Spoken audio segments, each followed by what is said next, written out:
Hi, in this lesson, we will be covering the slope-intercept form of a line. So let's go ahead and begin.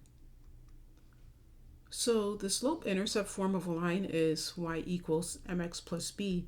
Now m is your slope, and then b is the y-intercept, okay?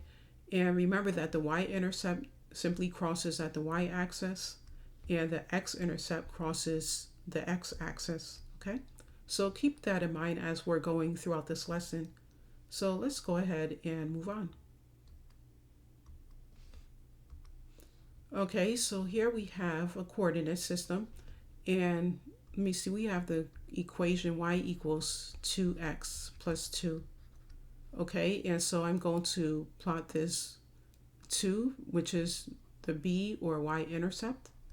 Okay, and then -1 for the x-intercept. Okay, and what I want to show you is that, okay, so the 2 is the y-axis, all right, is on the y-axis, right?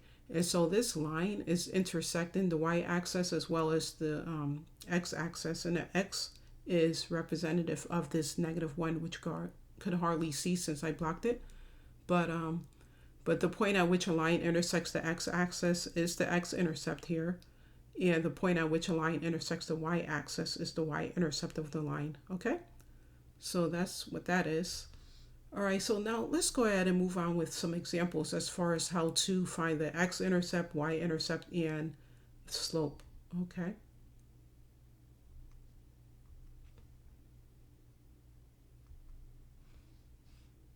Oops, wrong one. So for the first one, we have this equation, y equals 3x plus 6, okay, and is already written in the slope-intercept form, which is y equals mx plus b. Oops, let me just underline this instead so you can see it. Okay, and so this m, or the value for m, is 3, as you can see here, and then the value for b is 6.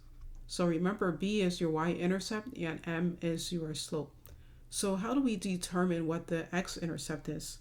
Okay, well, let's go ahead and rewrite this first. So we have y equals 3x plus 6. So what you're going to do is substitute y for 0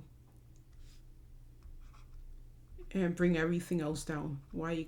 0 equals 3x plus 6. So now in order to find out what x-intercept is, we need to solve for x. All right, so we do that by subtracting 6 on both sides, and we are left with 3x equals -6. Okay, so how do we isolate this x then? Well, 3x equals -6, so we're just going to divide by 3 on both sides. So x is equal to -2. So our x-intercept is equal to -2, okay? All right, so let's go and move on with another example here. Okay, so for example 2, so what we have is this equation 2y equals 2x minus 8. But it has to be written in slope-intercept form. So what is the first thing we need to do? Well, we have to set this equation equal to y, right? We have to make it into y equals mx plus b form. So let's go ahead and rewrite that so you can see how that's done. So 2y equals 2x minus 8. Okay, so what you need to do in this case is divide by the coefficient of y, all right, and divide each term by 2.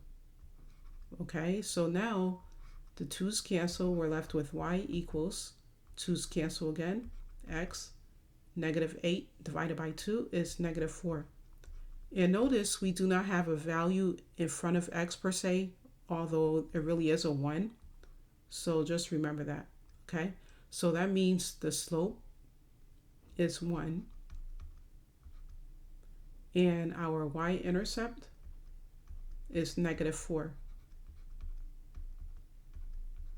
So what is the x-intercept then? So remember, we have to substitute y for 0. So 0 equals x minus 4. Okay, and the next thing to do is to isolate x by adding 4 on both sides. So that means x, or the x-intercept, is 4. Okay, so we have everything we need. We have the slope of 1, we have the y-intercept of -4, and the x-intercept of +4. So let's move on to one more example here. So for our last example, we need to find the slope, x-intercept, and y-intercept of this line. 4y equals -6x plus 3.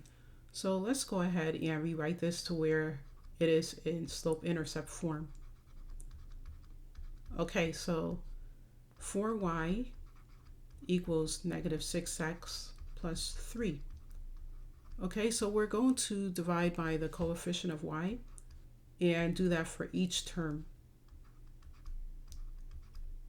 Okay, so notice the 4's cancel, so we're left with y equals -6/4 is -3/2 when simplified.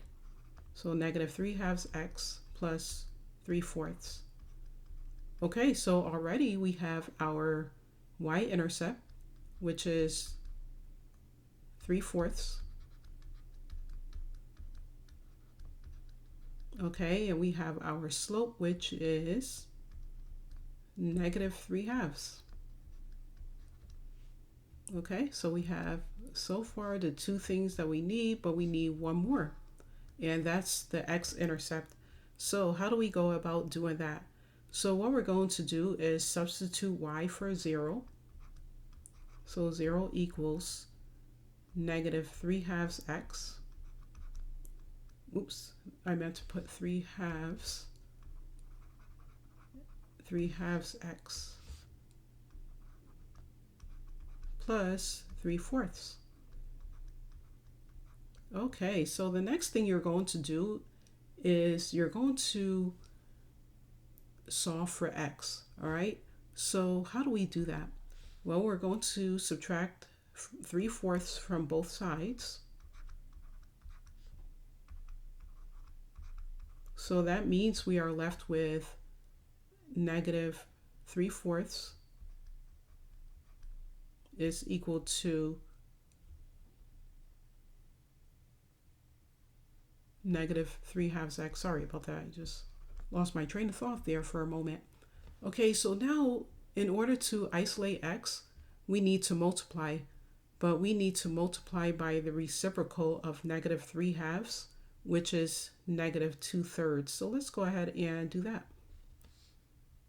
So let's just for now move the x out of the way so we have more room. So multiply by -2/3. Okay, and whatever you do to one side, you must also do to the other side. Okay, so that means we're also going to multiply by -2/3. Let me just erase this since we have the y-intercept already. Okay, so times -2/3. Okay, so this is what we're working with right here. Okay, so there's no confusion here. All right, so now if you notice, -3/2 times -2/3 just cancels, right? Because -3 times -2 is +6. 2 times 3 is +6. So 6/6 is simply 1, so that cancels. So we are left with x equals, and we have the 2 and 4, which can be simplified. 2 goes into 2 once. 2 goes into 4 twice. 3 goes into 3 once. 3 goes into 3 once. So -1 times -1 is equal to +1 over 1 times 2 is 2. So that means our x-intercept is 1/2. Okay, so that's all we have for this lesson. Hopefully it was helpful to you, and I look forward to working with you in the next lesson. Take care.